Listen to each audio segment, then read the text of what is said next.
율법 한마디가 있으면 해 주십시오. 그렇게 이방인이 물어보니까 그렇게 이방인이 물어보니까 이 힐렐이 하는 이야기가 똑같은 이야기를 해요. 내가 물론 유대인들의 그 고대어로는 안 읽어봤지만은 똑같은 이야기를 해요. 힐렐이 이야기하기를 네가 하신 일이 있으면은 남에게 하도록 하지 마라. 그렇게 이야기를 했어요. 그렇게. 내가 탈무드를 또 직접 읽어봤어 또. 네가 하기 싫은 일은 남에게 베풀지 마라. 하도록 하지 마라. 공자의 이야기고 틀려요 말이에요. 똑같은 이야기죠. 그리고 그 사람은 힐렐이라는 사람은 더 말을 하나 더 붙였어요. 여기에서는 기소불용 물시여인 이렇게 해가지고 이제 다른 이야기가 나오지만은 그것이 인간이 지키고 나가야 하는 모든 율법의 가장 기본이니라. 그리고 나머지 이야기들은 그 이야기를 보충 설명해 준 것에 불과하다. 이렇게 나와 있어요. 이게 훨씬 더 정확하죠. 공자가 인양반보다 아까 힐렐보다는 약 한 500년 정도 앞선 사람인데 공자 이야기를 읽어봤겠어요? 아니었겠지. 랍비 힐렐이 답변하기를 어떤 이방인이 지키고 해야 될 율법이 있으면 하나 말씀해 주십시오. 그러니까 힐렐이 내가 하기 싫은 남에게 베풀지 마라. 남이 하도록 하지 마라. 이것이 모든 율법의 기본이며 나머지 이야기들은 무엇이다? 설명에 불과할 뿐이다. 그러니까 인간이 딱 한 가지 지키고 나갈 것이 있으면 공자가 이야기했던 그거 같은 내용이다 그 말이에요. 무시무시 놀라운 것 아닙니까 이것이? 그러면 불경에는 또 이런 이야기가 있느냐? 불경에도 똑같은 이야기가 있어요. 불경에도. 우리는 여러분들 불교 경전 하면은 법화경이나 무슨 뭐 화엄경이나 이런 대승 경전들을 주로 이야기를 이렇게 하지만은 초기 부처님의 초기 말씀을 기록했던 대표적인 경전이 아함경입니다. 아함경. 여러 가지 편수로 되어 있는데 아함경 초기 불경이라고 그러죠. 물론 가장 최초의 초기 불경은 스타니빠따라는 경전이에요. 전에 한번 이야기를 했나? 법정스님이 살아계실 때 50대, 60대 그 무렵에 번역을 하셔가지고 소개가 되었는데 아주 거의 스타니빠따라는 경전 그것도 해석이 되어 나왔으니까 한 번씩 서점에서 이렇게 한번 보시면은 아주 그 다음에 이제 또 우리가 가장 많이 보는 경전은 대개 또 법구경입니다. 법구경. 법구경.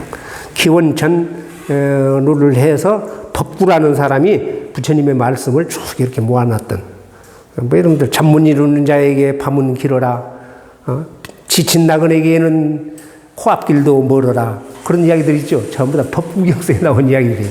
어떻든 이 아함경의 초기 경전 몇 편 중에 반유다라 경전이라는 경전이 있어요. 그 반유다라 경전 속에 이러한 내용들이 나와요. 어떻게 해석이 되어 있는 것으로 나오냐면은 누군가가 너를 죽이려 한다면 너는 좋아하지 않을 것이다. 내가 좋아하지 않는 것이라면 남도 좋아하지 않을 것이다. 그러니 어찌 남을 네가 죽일 수가 있겠느냐. 접해놓고 생각하면 이 이야기하고 같아요? 틀려요? 그렇죠? 어떤 사람이 너를 죽이려 한다면 너는 좋아하지 않을 것이다. 네가 좋아하지 않으면 남도 그럴 것이다. 네가 하기 싫은 일은 베풀지 마라 남에게 하는 내용하고 풀어서만 대했을 뿐이지 같은 개념이다. 같은 내용이다. 이것이 금방 아까 유대의 경전이나 그럼 이슬람 경전 속에서는 나오지 않느냐? 물론 이슬람 경전 속에서 뭐 이분 어떤 그런 그 대종교학자가 똑같은 이야기를 해요. 이슬람에서도 AD 1000년경 사람인데 그 사람도 똑같은 이렇게 내가 하기 싫은 일은 남에게 하도록 하지 마라. 이것이 이슬람의 율법이다. 그래서 이런 차원으로 봤을 때 아까 신약성경에 나오는 마태복음에 나오는 내가 대접받고 싶은 대로 남을 대접해라는 이야기도 직접적인 것은 조금 좀 축소가 되어 있을 뿐이지 이러한 내용들하고 같이 겸해져서 우리가 이해를 할 수가 있다. 그렇게 생각을 합니다. 자, 어떻든 간에 이 서라고 하는 것은 그러한 단순히 상대편이 어떤 그 행위에 대한 잘못을 갖다가 이렇게 관용을 베풀어서 용서를 한다. 그걸 뛰어넘는 차원이다. 공자께서 하루는 제자들이 이렇게 쭉 있는데 공자님이 말년에 가장 이렇게 가깝게 하고 자기의 이야기를 이렇게 전했던 사람이 일반적으로 증삼이라고 이야기합니다. 우리는 증자 이렇게 하는데 증삼. 공자님보다도 약 한 40세 정도가 적은 굉장히 어린 제자예요. 근데 일찍 붙어서 배웠어. 왜? 자기 아버지 증석이라는 사람도 공자 친구나 다름이 없는데 공자의 제자니까 자기 친구나 다름이 없지만 공 선생이 워낙 훌륭하니까 자기 아들도 불러다가 여기서 공부를 해라. 이 증자라는 사람이 증삼이라는 사람이 결국 공자의 법통을 이어받았습니다. 공자의 법통을 이어받은 사람이에요. 그래서 유가사상은 공자, 증자, 또 그 뒤로 이제 또 이렇게 세월을 뛰어나면서 이제 맹자, 그렇게까지 법통을 이렇게 찾아요. 가장 일반적인 이야기. 하루는 제자들이 이렇게 있는데 공자님이 삼하, 원문에는 삼호 그랬어요. 삼하 그렇게 불러요. 이름만 불러요. 삼호, 호, 삼하. 이름이 삼이니까. 내가 가지고 있는 진리, 도는 변함없이 한 가지로 쭉 일관되어 왔다. 오도, 아주 유명한 뭔 말이에요? 오도. 자, 오도는 이리관지다. 아까 나라고 그랬죠? 나로 도는 평생 지키고 나가야 할 근본의 진리. 도는 뭐예요?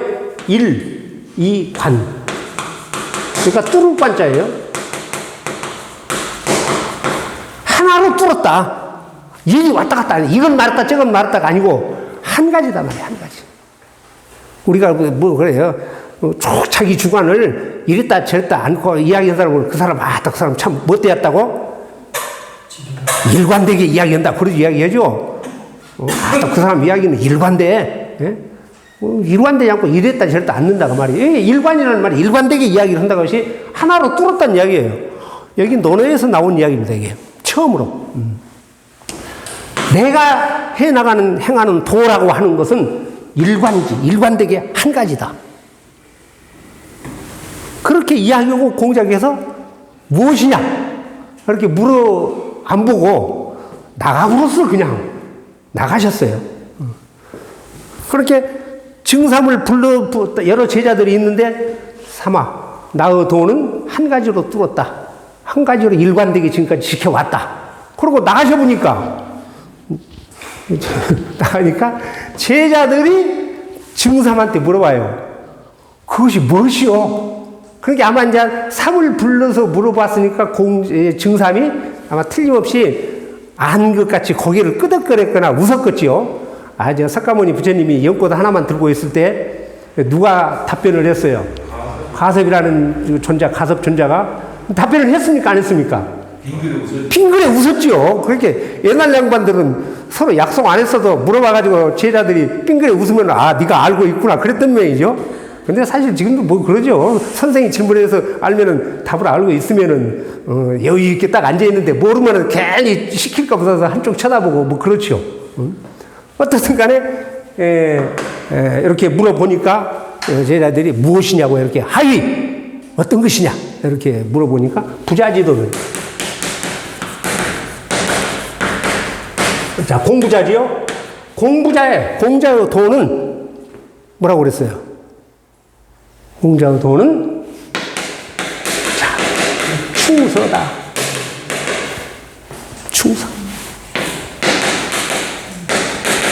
충서다.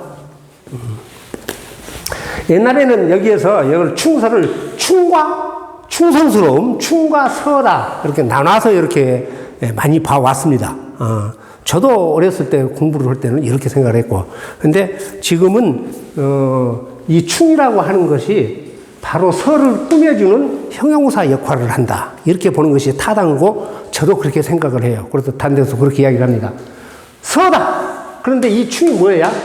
서를 꾸며주는 충은 충성을 하는 명사형도 되지만은 어째요? 진실되다. 아주 티가 없이 온 마음을 다한다. 그런 의미다 말이에요. 그렇게 해서 그러면 어떻게 돼요? 서는 서인데 온 마음을 다한 진실된 서이다 그 말이에요. 우리가 남을 용서할 때도 용서하긴 했지만 대충 할 수도 있고 마음을 탁 털어버리고 진실되게 용서를 할 수도 있고 그러죠. 이 차이가 있다고. 그래서 그러고 이제 특히 그렇게 보는 것은 아까 자공이 물어봤을 때도 공자께서는 충서라고 이야기를 않고 기서 그것은 서일 뿐이니라 이렇게 이야기했던 것으로 본다 그러면은 맥을 갖춰지 않겠는가 이렇게 생각을 합니다. 우리는 이 내용을 이렇게 보고 공자께서는 일관되게 이야기하는 것은 가장 기본은 서라는 거, 용서라는 거, 관용을 베푸는 거, 남에게 기본적으로 원칙적으로 원초적으로 폐해가 가지 않도록 하는 것 이것이 서 개념이다 이렇게 봐진다 그 말이에요. 그래서 서양 사람들이 생각하는 아까 뭐 성경 속에 나온 이야기라든가 그런 것들, 그 다음에 잘못을 범했을 때 하느님이 용서해 줬으니까 나는 괜찮아. 근데 아까 제가 넓은 의미로는 같다라고 이야기를 했었죠. 마태복음에 보면 그런 이야기가 얼핏 생각이 나는데 그래요. 내가 재물을 들고 하느님께 예배를 드리려고 하는데 네 형제들이 싫어한다 하면은 먼저 네 형제들하고 이야기를 나누고 화해를 한 다음에 그것이 받아들인 다음에 재물을 들고 가서 예배를 하도록 해라. 그런 대목이 마태복음 25장인가? 어디 나올 거예요. 그럼 그게 뭐예요? 하느님한테 용서를 구하기 전에 인간적인 차원에서 먼저 문제를 풀어라 그 말이에요. 문제를. 이렇게 생각을 하면 모든 아까 경전들이 다 그러듯이 동양 고전이 가지고 있는 현대적 관점에서 봐도 그 폭이 전혀 이렇게 좁고 훨씬 더 넓다. 자, 금방 말씀드렸듯이 충서, 진실된 용서를 해도 그냥 겉으로 오는 것이 아니라 온 마음을 다해서 하는 용서. 한마디만 더 하겠습니다. 그 공자의 사상을 이제 증자로부터서 또 공부를 했다라고 이야기하는 자사라는 사람. 누구예요? 자사? 공자의 손자지요. 대개 공자님 60세 후반에 그것이 태어난 것으로. 그래서 공자의 손자인 자사, 공급이라는 사람입니다. 급이 9살 때, 7살 아니면 9살 때 공자가 돌아가셨다고 그래요. 그러니까 이 나이면은 할아버지가 뭔 이야기를 하고 제자들 가르쳤던 거 다 알겠죠? 5살만 넘으면 하니까. 어떻든 자사가 지었다고 하는 책이 뭡니까? 자사가 지었다고 하는 책이 중용이라는 책이죠? 중용이라는 책이에요. 이 자사의 이제 이야기 가운데 그런 이야기 있어요. 이 서에 대해서 충서위도 불원, 충서위도 불원, 시제기 불원, 역물시여인 그런 이야기가 있어요. 쓰면 내용이 좀 길어지니까 충서라고 하는 것은 도를 떠나서는 멀리 있지 않다. 위도, 거스릴 위자에다가 불원, 멀지 않다. 멀원자를 써서. 그리고 시적이 불원, 그때 불원은 원하다. 그래요. 내가 베풀어서 원하지 않는 것. 그러니까 아까 기소부리고 같은 내용이에요. 내가 베풀어서 원하지 않는 것. 그러니까 내가 하기 싫은 것이라 그 말이에요. 영물시여인, 또한 남에게 베풀지 마라. 그것은 주용에 나온 이야기예요. 똑같은 물기인데 아까 같이 표현이 조금 다를 뿐이에요. 내가 하기 싫은 일은 남에게 하도록 하지 마라. 그런 내용이나 충서, 위도, 불원. 충실한, 진실한 서라고 하는 것은 도를 떠나서 멀리 있지 않다. 인간이 지켜야 할 도리가 멀리 있습니까? 어렵습니까? 그렇지 않죠. 굉장히 쉽고 그러지만 그것을 행하기가 어렵기 때문에 잘 안 되는 것일 뿐이에요. 충서, 위도, 불원. 도라고 하는 것은 진실한 도는 충서라고 하는 것은 도를 떠나서 멀리 있지 않다. 남에게 베풀어서 원하지 않는 것이 있다면 역시 다른 사람에게 하지 마라. 그렇게 풀어서 이야기했던 건데 중용의 똑같은 글귀로 이렇게 나오게 됩니다. 어떻든 이 용서에 대한 관점을 이렇게까지 좀 폭넓게 이렇게 가져본다면은 훨씬 더 의미가 있을 겁니다. 이 장에 대해서 공자란다. 주자 같은 경우에는 이 서라고 하는 것은 축의급인이라고 이렇게 별도로 또 표시를 했어요. 중용장구에서. 축의급인이란 말은 나를 남에게 이렇게 밀어가지고 내 마음과 상대편의 마음을 갖게 한다. 같은 예자. 그렇게 풀어서 이야기를 합니다. 충이라고 하는 것은 진, 기시심, 유지충이요. 서라고 하는 것은 축의급인, 위지서다. 네. 또 그에 대한 배경적인 이야기는 또 상당히 좀 깁니다. 그래서 오늘은 여기까지만 우리가 서의 개념, 용서의 개념, 관용의 개념을 이렇게 넓혀서 확대해서 생각을 해보도록 그렇게 하겠습니다. 네. 그거 물고 혹시 뭐 궁금한 사항 있으면. 저 한국으로만 봤을 때는 말이야. 내가 하기 싫다고 남한테 시키지 말고